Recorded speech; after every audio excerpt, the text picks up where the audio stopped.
Salut à tous, bienvenue sur la chaîne. Alors, vidéo où je vais vous présenter mon armée du Grand-Duché de Varsovie.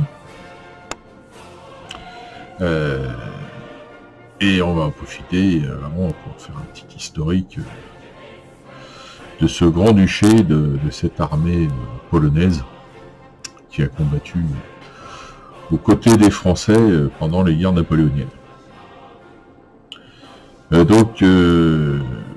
La Pologne a été disloquée définitivement en 1795 entre ses trois gros voisins, l'Empire de Russie, l'Empire d'Autriche et le Royaume de Prusse, qui ont dépecé la pauvre Pologne. Alors, la France a une longue histoire avec les Polonais. Rappelez déjà que un roi de Pologne s'est réfugié en France, le beau-père de Louis XV, qui fut duc de Lorraine. En mémoire, on a la place Stanislas à Nancy. Donc voilà, on a une histoire assez commune avec les Polonais. Et là, sur cette période, elle va encore plus s'amplifier. Puisque déjà, dans l'armée française révolutionnaire, il y avait déjà une légion italo-polonaise. Donc il y avait déjà des Polonais expatriés qui étaient venus combattre dans l'armée française.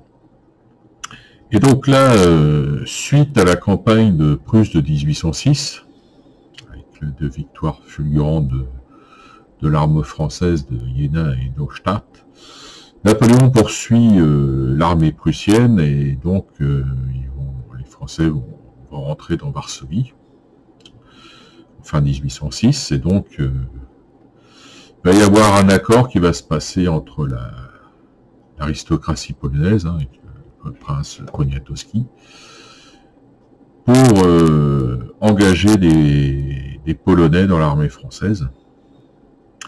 Et suite donc à la boucherie d'Eylau et la grande victoire de Friedland, donc le tsar Alexandre Ier doit négocier la paix, l'armée russe a été écrasée à Friedland. Donc là, la célèbre rencontre sur un radeau au milieu du Niémen, du fleuve Niémen, où donc l'accord de Tilsit va être signé. Et là, Napoléon a inclus dans l'accord donc la création du Grand-Duché de Varsovie, qui va reprendre les terres prises aux Prussiens pour créer donc ce Grand-Duché.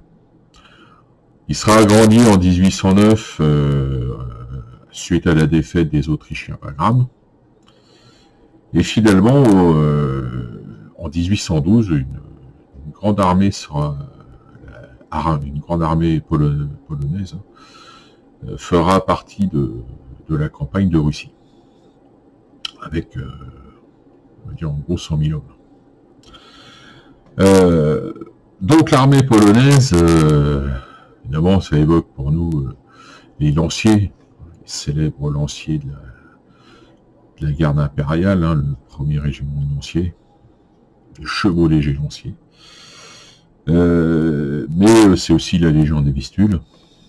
C'était la Légion des Vistules, 4 régiments d'infanterie, un régiment de lanciers qui vont combattre en 1808 en Espagne et qui partiront pour la campagne de Russie. Je bois un petit gorgeon de café, histoire de m'éclaircir la voix. Donc, alors cette armée polonaise, cavalerie, infanterie, batterie d'artillerie évidemment.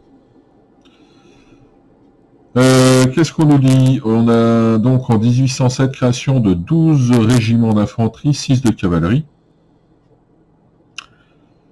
Sera ajouté en 1809, donc avec les territoires pris aux Autrichiens, 5 nouveaux régiments d'infanterie.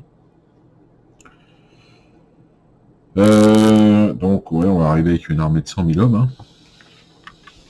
Cavalerie polonaise, donc c'est 3 régiments au départ, ensuite En 1812, il y en aura 8 régiments de lanciers, plus il y aura un régiment de cuirassiers, ce qu'on appelle le 14e régiment de cuirassiers, français, en fait, c'était des Polonais. Et on aura aussi 2 régiments de hussards. Donc une belle armée. Alors pour moi, c'est sûrement la plus belle armée des guerres napoléoniennes, hein, avec cette coiffure, la chapka, que je trouve très belle. Et c'est vraiment une très belle armée.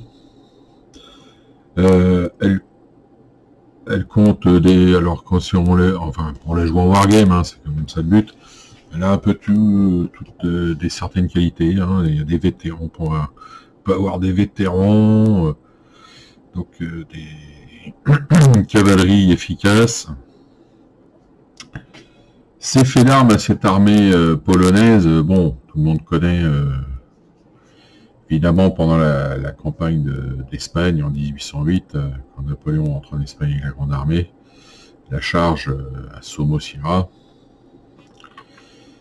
des lanciers polonais qui, à l'époque, ils n'étaient pas encore équipés de la lance, parce que Napoléon trouvait ça obsolète, et en fait, il sera convaincu de la lance après, ça je crois que j'ai eu l'occasion d'en parler, après la bataille de Wagram, où en face, il y avait des Uhlans autrichiens qui en fait étaient des Polonais,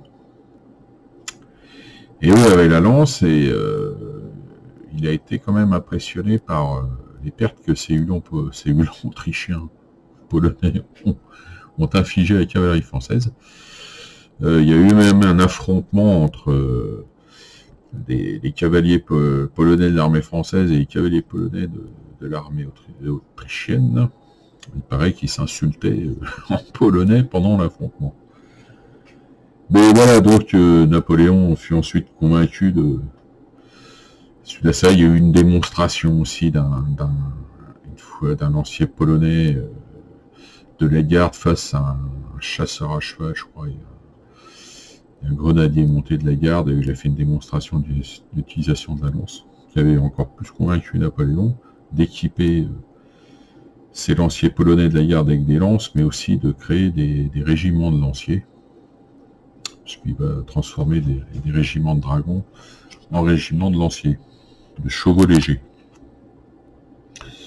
Enfin ouais, je me suis un peu écarté, mais bon, donc que dire de plus sur cette armée polonaise? Bon, elle utilisait les doctrines françaises, hein, c'est-à-dire l'ordre mixte, hein, capable d'opérer en ligne ou en colonne. Alors, oui, évidemment, la possibilité de... C'est calqué sur le modèle français, hein, donc il y a au sein des régiments d'infanterie des voltigeurs. Pardon.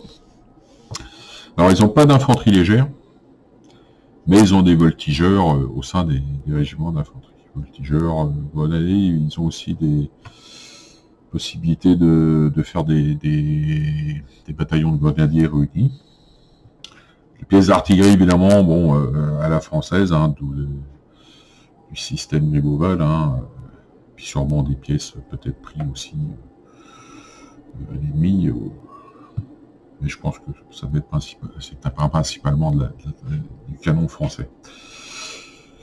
Alors évidemment, dans certaines règles, ils ont un petit bonus quand ils affrontent les Russes, parce que évidemment, une certaine haine de Russes qui existe toujours d'ailleurs, on peut le voir dans l'actualité, toujours une haine du Russe.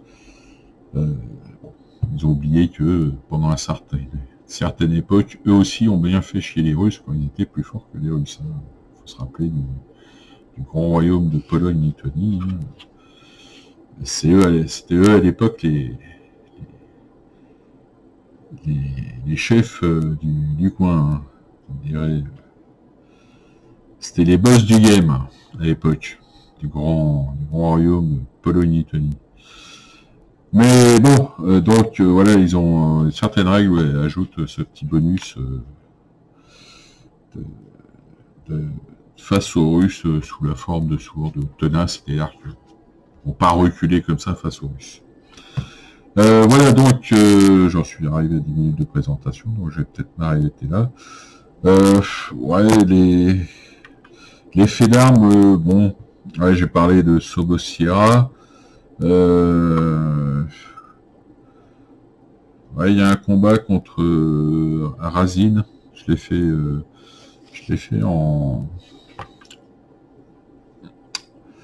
fait en club avec la règle Jomini. Ça a été une bataille assez épique parce que il y avait des mauvais lancers de dés ce jour-là. On a fini sur un lamentable match nul. Sinon, oui, ils ont participé campagne enfin, un des quelques détachements pour l'Espagne à parler, mais bon, évidemment, la campagne contre 1809. Et puis, évidemment, 1812, où on a carrément un corps d'armée complet là, de Polonais. Alors, ils vont rester quand même fidèles hein, jusqu'au bout. S'il y a bien un allié qui nous a pas lâché sur le champ de bataille, eh bien c'est bien les Polonais. Ils sont restés fidèles jusqu'au bout. À son abdication en 1814, Napoléon les libérera de leur serment, le serment de fidélité qu'ils avaient fait à l'empereur. D'autres resteront jusqu'au bout, ils viendront encore en 1815, quand Napoléon posera les 100 jours, on prendra le pouvoir, ils seront encore là. Et, dans mon coin, par exemple, il y a une famille polonaise qui est issue de descendants de soldats polonais de la grande armée de Napoléon. Alors je le sais parce que ma mère est d'origine polonaise, elle est née en France mais d'origine polonaise, donc les Polonais se connaissaient entre eux. Le nom polonais avait sûrement interpellé ces Polonais arrivés dans les années 20 en France, et vous avez su que ouais, c'était des descendants d'un soldat polonais de la Grande Armée qui s'était installé en France. Donc, après ceci, on va passer donc à la présentation de ma petite armée polonaise au 1/72e. Alors, je vais vous le mettre, je vais vous l'afficher. Là, j'ai fait une liste de 200 points, par exemple, pour Bataille Empire. Bon, c'est une liste qu'il faut que je retravaille parce que elle n'est pas tout à fait conforme aux listes d'armées données par Hervé Caille dans son livre Bataille Empire. Alors, c'est une armée, mais une liste à 200 points, ce qui est une liste moyenne. Elle peut être renforcée par des divisions françaises, éventuellement.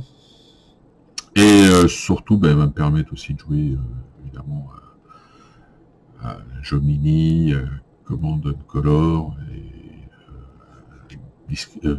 Crispin Napoléon, voire à DBN. Voilà. Donc on passe maintenant à la présentation de mon armée du Grand-Duché. Allez, c'est parti. On commence par donc l'infanterie. Donc, figurine. Alors, on va commencer par un premier régiment. Alors, les Polonais ont eu 2 uniformes.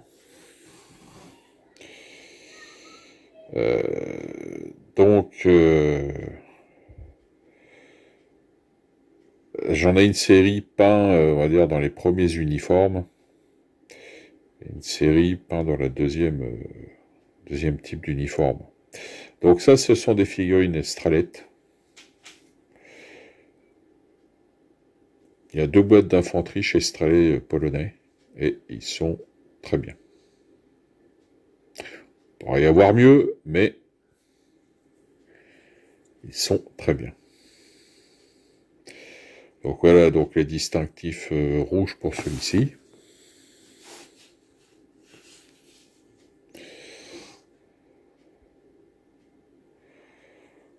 Donc on a un chapka avec les cordelettes. Donc ça c'est le premier avec distinctif rouge. Le deuxième, toujours du Strelay. En fait là il y a deux boîtes, hein. Il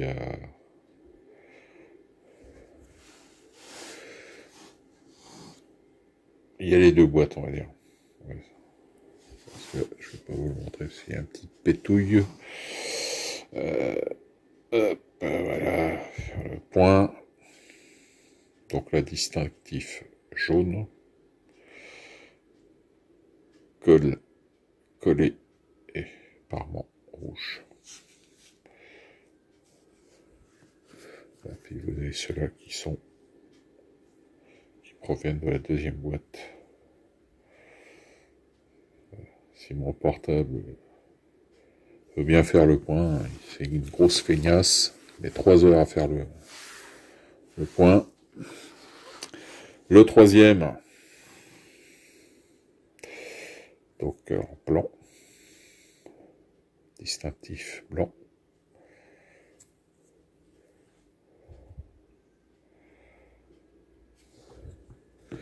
Donc j'aime beaucoup la qualité, enfin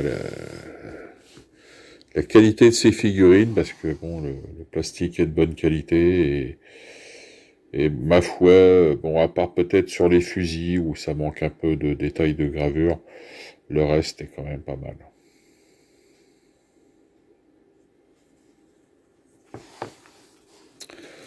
Troisième règlement. Alors le quatrième, là, j'ai inclus dedans des figurines de chez Waterloo 1815, qui a une boîte d'infanterie polonaise aussi.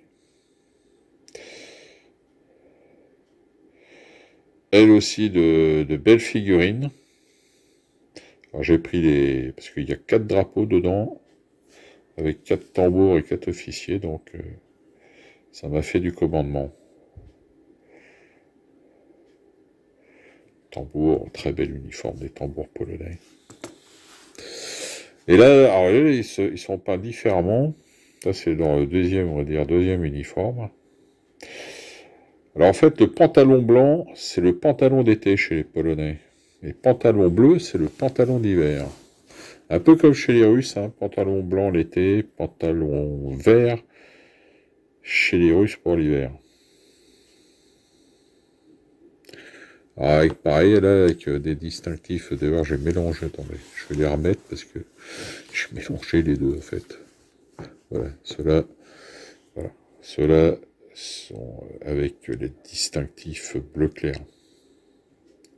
Bleu ciel, on va dire.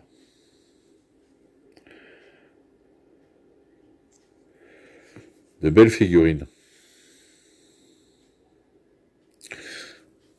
Donc là, pareil. Hop. Et le deuxième.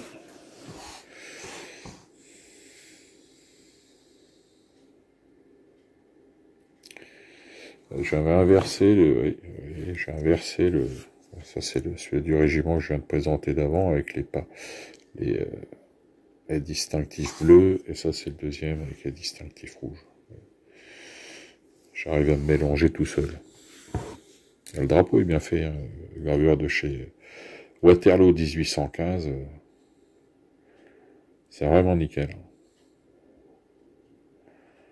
Avec l'aigle polonais.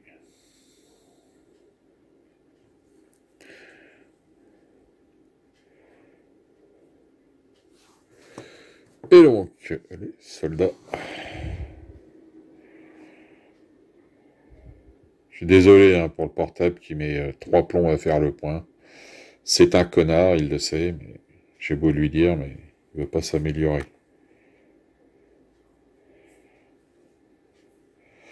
Problème de lumière ou de réglage, je sais pas. C'est quelque chose. Hein. Quand il n'a pas décidé de faire le point, ouais, je vais essayer un jour de lui mettre un coup de masse pour voir.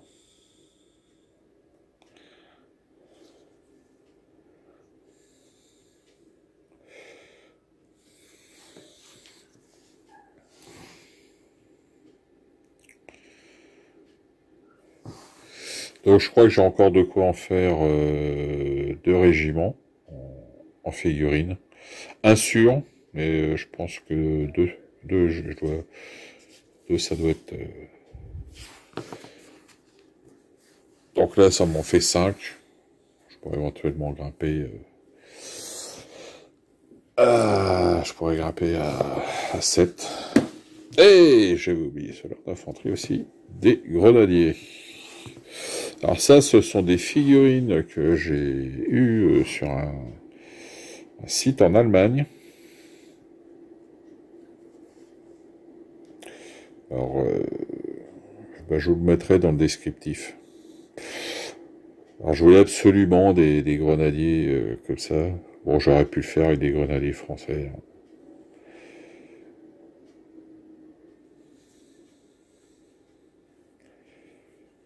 Alors c'est des figurines qui sont assez métal, c'est en métal, hein, mais assez fragiles.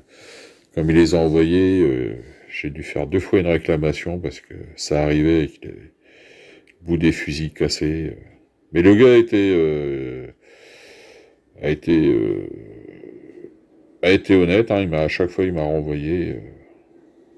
Alors je pense que c'est parce que c'était mal protégé. Envoyer ça dans des boîtes plastiques où on met des CD, là, c'était pas assez bien protégé. Bon, les figurines, elles sont ce qu'elles sont assez correctes. Juste au niveau qui est un peu grossier, au niveau des plumets, des bonnets à poil. Sinon, le reste dans l'ensemble est quand même pas mal gravé.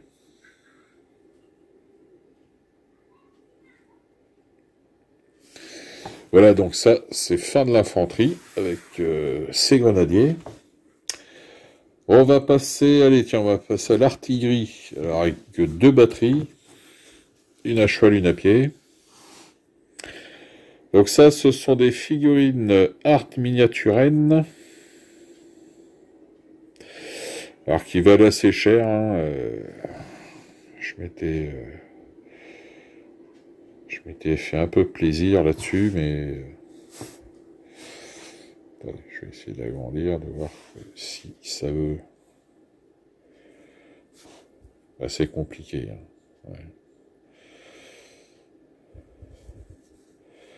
Le canon n'est pas Art Miniaturen, hein. Le canon Art Miniaturen, je l'ai utilisé pour la cavalerie à cheval. Ça, c'est un canon de chez Italeri, je crois. Oui, c'est ça.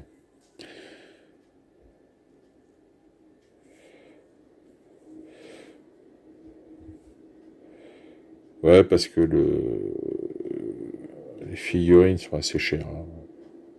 Avec le canon, c'est pas donné. Je crois que c'est 12 €. 5 artilleurs et un canon. Ça fait chéros.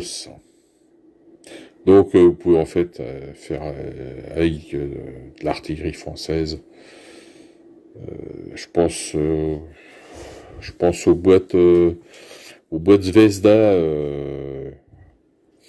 pas les grosses boîtes, mais les petites boîtes où ils ont un uniforme de style 1813 qui correspondrait bien, enfin, qui, on va dire, serait plus proche de cet uniforme-là, polonais. Si vous voulez pas dépenser de l'argent dans de l'artillerie, chez Art Miniaturen. Alors l'artillerie à cheval, c'est un peu du bricolage, il faut l'avouer. En fait, voilà, ce sont des figurines donc Strelett que j'ai un peu bricolées pour en faire des semblants d'artilleurs, pour faire une batterie d'artillerie à cheval. Donc le canon et lui Art Miniaturen, et les figurines donc sont des Strelett. Ce sont pour ces deux-là des conversions.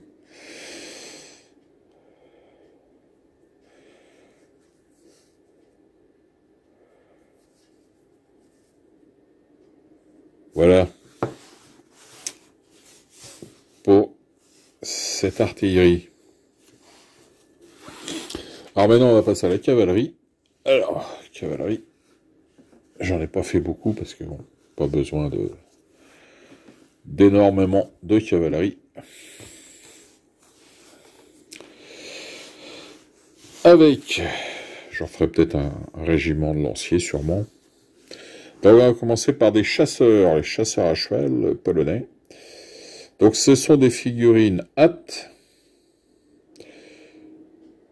de chasseurs français que j'ai peint, bon parce qu'en fait ça se ressemble beaucoup avec les chasseurs, c'est quasiment le même uniforme hein, pour ainsi dire.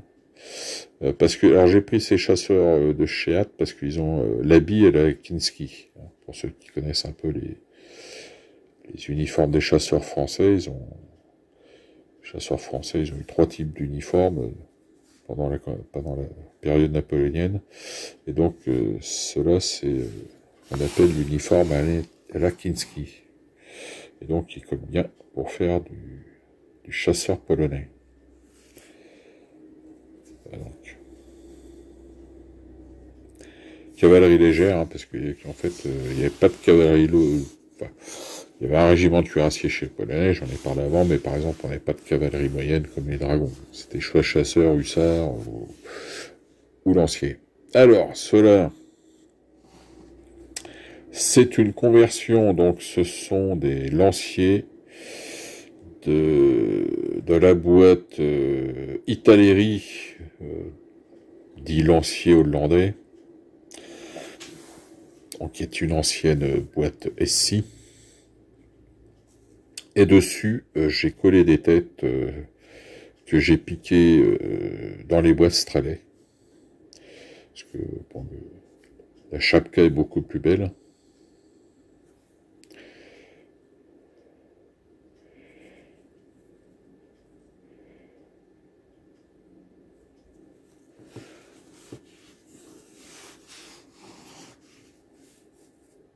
Voilà.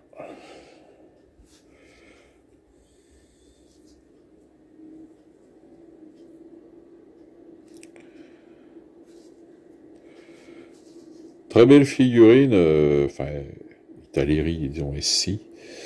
Dommage que ils avaient une chapka qui était pas terrible avec le couvre chapka, là, là, ça fait mieux, là. Une belle chapka avec des cordelettes, ça a quand même une autre allure. Voilà donc pour la cavalerie. Et on va finir par l'état-major. Avec donc tout ça c'est de la figurine art miniaturenne. Donc on commence avec un général de division polonais.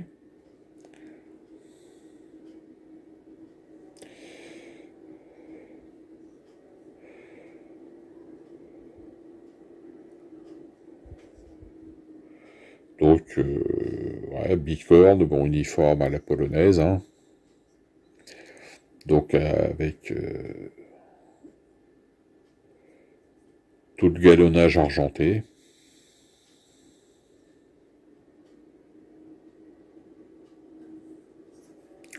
Belle figurine art miniaturenne. Là, le général, c'est Graski, je crois. Donc là, typique uniforme de lancier polonais.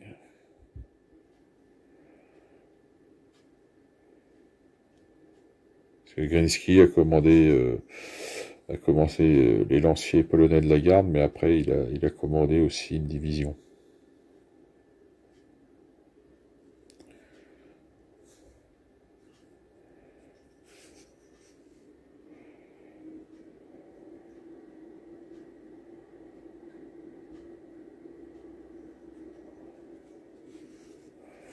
Là aussi très belle figurine. Et on finit par, évidemment,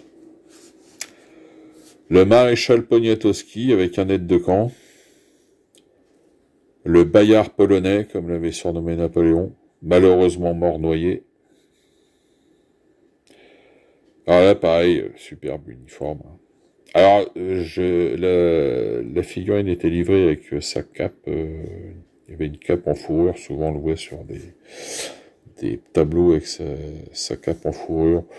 Bon, moi je l'ai pas mise, j'ai préféré le représenter comme ça. Ouais,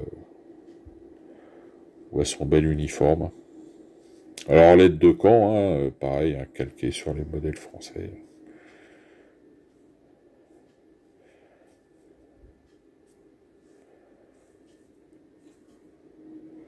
Voilà. Ah, et une petite pétouille là. Petit éclat de peinture. Pourtant c'est verni, mais... Allez, on va faire une petite vue générale de tout ça. Voilà les amis, fin de cette vidéo sur l'armée du Grand-Duché de Varsovie, sur nos braves Polonais, qui eux au moins nous ont pas trahis sur le champ de bataille, comme d'autres alliés de l'époque. Allez, bon jeu, bonne peinture à tous, portez-vous bien, et on se retrouve bientôt pour une nouvelle vidéo. Salut!